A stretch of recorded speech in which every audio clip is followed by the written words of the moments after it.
नमस्कार दोस्तों, स्वागत है आप सभी का एक बार फिर से आपके अपने परिवार स्टडी विद पिंटू सर में। दोस्तों, जैसा कि हमने आपसे कहा था कि बहुत जल्द हम आपको इंग्लिश का प्रैक्टिस सेट प्रोवाइड कराएंगे। इसी क्रम में हम आपके लिए आज लेकर आए हैं इंग्लिश का पहला प्रैक्टिस सेट, जो आपके लिए बहुत ही इंपॉर्टेंट है। इसमें केवल पेडागॉजी के ऐसे 15 क्वेश्चन हैं जो परीक्षा में कई बार पूछे जा चुके हैं और इस बार आने की संभावना है। तो आइए दोस्तों, समय को न वेस्ट करते हुए सीधे इस मॉडल पेपर को स्टार्ट करते हैं और आपको बताते हैं कि पेडागॉजी के क्वेश्चन आपको कैसे करने हैं। सबसे पहले क्वेश्चन में लिखा हुआ है the major aim of teaching poetry is. जो मेजर एम होता है टीचिंग पोएट्री का, वो क्या होता है? पहले ऑप्शन लिखा है मेकिंग लर्नर्स बिकम पोएट्स। अगर आप ये चाहते हैं कि आपके सभी बच्चे पोएट्स बन जाएं तो ऐसा मुमकिन नहीं है, अर्थात ये ऑप्शन आपका नहीं होगा। दूसरे ऑप्शन में कहा गया है वोकैबुलरी डेवलपमेंट। जो पोएट्री का मेन एम होता है वो वोकैबुलरी डेवलपमेंट का नहीं होता है, अपितु इसका होता है कि वो एंजॉयमेंट कर सके और उसकी प्रशंसा कर सके, क्योंकि काव्य इसीलिए लिखा जाता है। अर्थात आपका इस क्वेश्चन के according C option right answer होगा, एंजॉयमेंट एंड एप्रिसिएशन।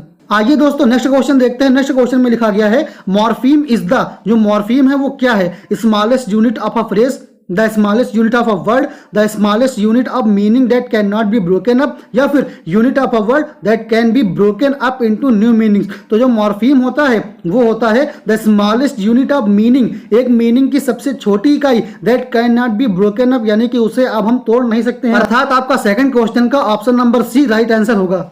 आइए दोस्तों अगला क्वेश्चन देखते हैं। अगले क्वेश्चन में कहा गया है the theory of universal grammar was formulated bye. जो थ्योरी है यूनिवर्स ग्रामर की वो किसने बनाई है? स्टीफन कैसन ने, स्टीफन पिंकर ने, जियान पाइगेट ने, या फिर नॉम चॉम्स्की ने? तो जो यूनिवर्सल ग्रामर बनाई गई थी वो बनाई गई थी नॉम चॉम्स्की द्वारा। अर्थात इस क्वेश्चन के अकॉर्डिंग आपका डी ऑप्शन बिल्कुल राइट आंसर होगा। आइए दोस्तों अगला क्वेश्चन देखते हैं। अगले क्वेश्चन में लिखा हुआ है before starting a new lesson from the text book a teacher should focus on. अगर आप कोई नया चैप्टर शुरू करने जा रहे हैं तब आप पहले क्या करेंगे? चार ऑप्शन के according the moral of lesson, lesson के मॉरल को समझाएंगे, या फिर grammatical aspects in the lesson, पहले आप बात करेंगे ग्रामर व्याकरण पर, या फिर choosing difficult word in the lesson and giving their meaning, या फिर आप सबसे पहले करेंगे कठिन से कठिन मीनिंग ढूंढेंगे, उसके बाद बच्चों को उनकी मीनिंग बताएंगे, या फिर चौथा option connecting the theme of the lesson with the learners previous experience, या फिर आप ये करेंगे जो बच्चों ने पिछले चैप्टर से सीखा या पहले से वो जानते होंगे उसको इस चैप्टर से कनेक्ट करेंगे। जी हाँ दोस्तों, अगर आप एक सफल शिक्षक बनना चाहते हैं तब आपका इस क्वेश्चन के अकॉर्डिंग चौथा ऑप्शन ही राइट आंसर होगा कि आप पिछले एक्सपीरियंस से बच्चों को कनेक्ट करेंगे इस चैप्टर से, तभी वो अच्छे से समझ पाएंगे। इस क्वेश्चन के अकॉर्डिंग आपका चौथा ऑप्शन ही राइट आंसर होगा। तो आइए दोस्तों अगला क्वेश्चन देखते हैं। अगले क्वेश्चन में कहा गया है a teacher divided the students of class 5th। एक टीचर ने कक्षा 5 के बच्चों को डिवाइड कर दिया, बांटा इन 2 ग्रुप्स। कितने ग्रुप में? 2 समूहों में, of 6, provided each with a short story, then she asked them to imagine, discuss and write the story with the different ending. यानी कि फिर कहा कि आप लोग सभी लोग कहानियां लिखिए और आपका अंत जो है वो अलग अलग होना चाहिए। In this activity the teacher is developing there. अब टीचर इस प्रकार की एक्टिविटी कराकर वो क्या करना चाहता है? कंट्रोल्ड राइटिंग, उनकी राइटिंग को नियंत्रित करना चाहता है, या फिर गाइडेड राइटिंग, यानी कि उनकी राइटिंग को गाइड करना चाहता है ताकि राइटिंग उनकी और अच्छी से बन जाए, या फिर सी ऑप्शन क्रिएटिविटी राइटिंग, यानी कि वो चाहता है कि बच्चे इतना अच्छा लिखना सीख जाएं कि उनमें एक सृजनात्मक चिंता ना आ जाए, कि वो अपनी सोच को और बढ़ा सकें और उसको अच्छी तरीके से फॉलो भी कर सके। तो दोस्तों इस क्वेश्चन के अकॉर्डिंग थर्ड ऑप्शन लग रहा है, या फिर चौथा ऑप्शन प्रोडक्ट राइटिंग। तो प्रोडक्ट राइटिंग वो होती है जब बच्चा बिना सोचे समझे कुछ लिख ले, लेकिन यहाँ पर शिक्षक ने एक स्टोरी का अंत अलग अलग लिखने के लिए कहा है जो बच्चों को सोचने पर मजबूर करता है। अर्थात इस क्वेश्चन के अकॉर्डिंग आपका सी ऑप्शन सही होगा, क्रिएटिव राइटिंग, जिसे हिंदी में कहते हैं सृजनात्मक लेखन। आइए दोस्तों नेक्स्ट क्वेश्चन देखते हैं। नेक्स्ट क्वेश्चन में कहा गया है learning to speak in a second language does not involve. इसके अकॉर्डिंग कौन सा ऑप्शन सही होगा? Second language grammatical knowledge, second option में कहा गया है इट्स प्रोनाउंसिएशन, थर्ड में कहा गया है कल्चरली बाउंड स्पीकिंग इवेंट्स, या फिर fourth option theoretical knowledge of a language. तो जो learning to speak in second language है उसके अकॉर्डिंग दूसरी भाषा का ग्रामेटिकल नॉलेज आपको होना चाहिए, अर्थात पहला ऑप्शन होगा। दूसरे में कहा गया इट्स प्रोनाउंसिएशन, इसका उच्चारण भी आपको आना चाहिए, लेकिन कल्चरली बाउंड स्पीकिंग इवेंट्स इसकी कोई आवश्यकता नहीं है, अर्थात 6 क्वेश्चन का सी ऑप्शन बिल्कुल राइट आंसर होगा। आइए दोस्तों नेक्स्ट क्वेश्चन देखते हैं। इसमें लिखा हुआ है dictionary is a very important tool for learning a language. अगर आप कोई लैंग्वेज सीखने जा रहे हैं तो डिक्शनरी एक बहुत महत्वपूर्ण टूल होता है। Which of the following is the least important about the use of dictionaries. अगर आप डिक्शनरी का इस्तेमाल करना चाहते हैं तो इन चारों ऑप्शन में से कम क्या ऐसी क्वालिटी है जो आपको आनी चाहिए। Check the spelling of a word, यानी कि वर्ड की आप स्पेलिंग चेक करेंगे। Looking at a meaning of a word, या फिर वर्ड की आप मीनिंग चेक करेंगे। Check the passive voice of a word, एक वर्ड के आप पैसिव वॉइस के बारे में जानकारी रखेंगे। या फिर check the part of a speech of a word, या फिर आपको वर्ड के पार्ट ऑफ स्पीच के बारे में जानकारी होनी चाहिए, या फिर उसको आप चेक करेंगे। दोस्तों हम आपको बता दें, अगर आपको कोई भी लैंग्वेज सीखनी है उसके लिए आपका सी ऑप्शन बिल्कुल बेस्ट है। Check the passive voice of a word, क्योंकि आपको डिक्शनरी में वर्ड का पैसिव वॉइस चेक करना आना चाहिए, तभी आप किसी की भाषा सीख पाएंगे। अर्थात इस क्वेश्चन का सी ऑप्शन बिल्कुल बेस्ट ऑप्शन है। आइए दोस्तों नेक्स्ट क्वेश्चन देखते हैं। इसमें कहा गया है deficiency in the ability to write associated with impaired handwriting is a symptom of. अगर आप अच्छी तरीके से लिख नहीं पाते हैं, आपकी हैंड राइटिंग अच्छी नहीं है, तो ये किस डिफिशियंसी को दिखाता है? क्योंकि आपके क्लास में ऐसे कई प्रकार के बच्चे मिलेंगे जिनकी राइटिंग सही नहीं होगी, तो आप कैसे पहचानेंगे कि उन्हें कौन सी दिक्कत है? एप्सिया, डिस्कैल्कुलिया, डिस्ग्राफिया या फिर डिस्फेसिया। तो जो लिखने से संबंधित बीमारी होती है उसको कहते हैं डिस्ग्राफिया। अर्थात आपका इस क्वेश्चन के अकॉर्डिंग सी ऑप्शन बिल्कुल राइट आंसर होगा। आइए दोस्तों नेक्स्ट क्वेश्चन देखते हैं। इसमें लिखा हुआ है a teacher has given the task to be done in groups, what will be there to the teacher during this group work. अगर एक टीचर ने बच्चों को ग्रुपिंग वर्क दे दिया है, उसके बाद टीचर उस समय क्या करेगा जब बच्चे ग्रुप वर्क काम कर रहे होंगे? पहले ऑप्शन में कहा गया है ensure that the task is finished on time, so she should remind them of the time again and again। यानी कि पहले आप ये करेंगे कि टास्क समय पर खत्म हो जाए, इसलिए आप समय के बारे में उन्हें जानकारी देते रहेंगे। या फिर second option ensure that everyone in a group participate in the task and try to support them if required. यानी कि आप ये पक्का करेंगे घूम घूम के कि सभी ग्रुप में ऐसे बच्चे काम कर रहे हैं उस टास्क पर, and try to support them if required, यानी कि किसी बच्चे की किसी को भी आवश्यकता पड़ती है तो वो सपोर्ट कर रहा है या नहीं। सी ऑप्शन में कहा गया है the teacher should give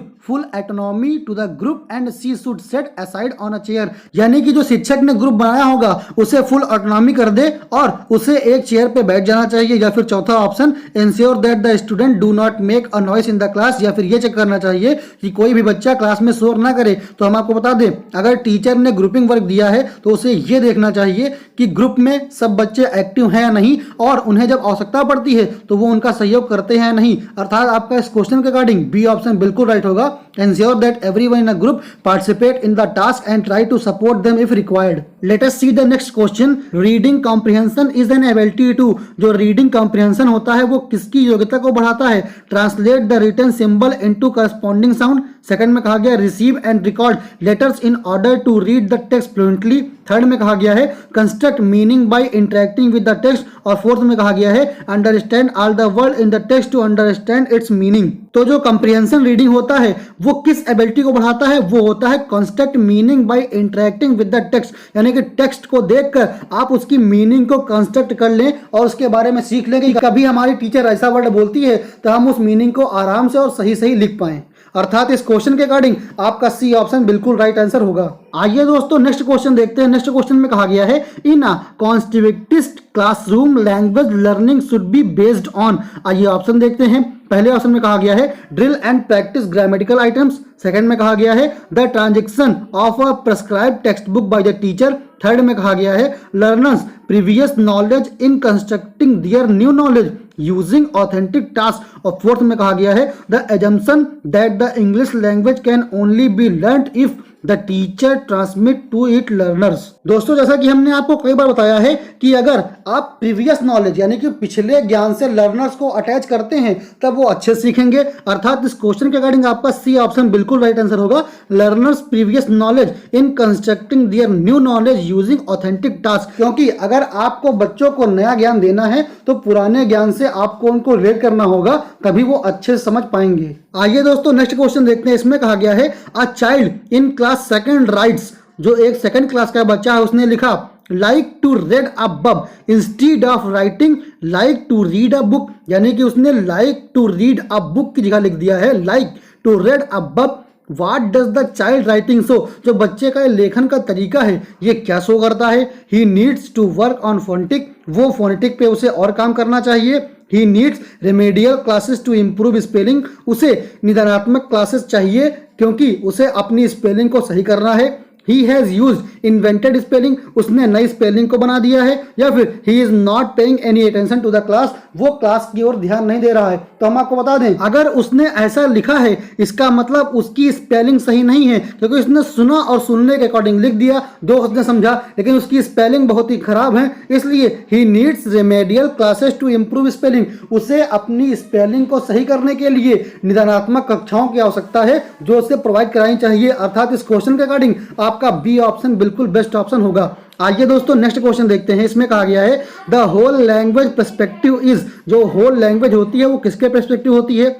teaching micro skill first, teaching of LSRW separately, teaching of language skill in an integrated manner, या फिर चौथा ऑप्शन आपका दिया है टीचिंग फॉर एप्लीकेशन। तो हम आपको बता दें जो होल लैंग्वेज होती है वो किसके पर्सपेक्टिव होती है, teaching of language skill in an integrated manner. आइए दोस्तों नेक्स्ट क्वेश्चन देखते हैं। इसमें कहा गया है कॉन्टिन्यूअस कॉम्प्रिहेंसिव इवैल्यूएशन इज, अगर आप कॉम्प्रिहेंसिव इवैल्यूएशन लगातार करते रहते तो क्या दिखाता है, continuous testing, continuous assessment, assessment of learners while learning, periodic conduct of exam. तो हम आपको बता दें अगर लगातार कॉम्प्रिहेंसिव इवैल्यूएशन चलता है तो वो क्या कहलाता है, assessment of learners while learning. जब वो पढ़ रहे हो तब हम जान जाते हैं कि लर्नर्स क्या सीख रहे हैं और क्या कर रहे हैं। अर्थात आपका 14 नंबर का सी ऑप्शन बिल्कुल राइट आंसर होगा। आइए दोस्तों इस मॉडल पेपर का, इस प्रैक्टिस सेट का हम लास्ट क्वेश्चन देखते हैं। इसमें कहा गया है which one of the following skill is assisted if cloze is used to as a tool.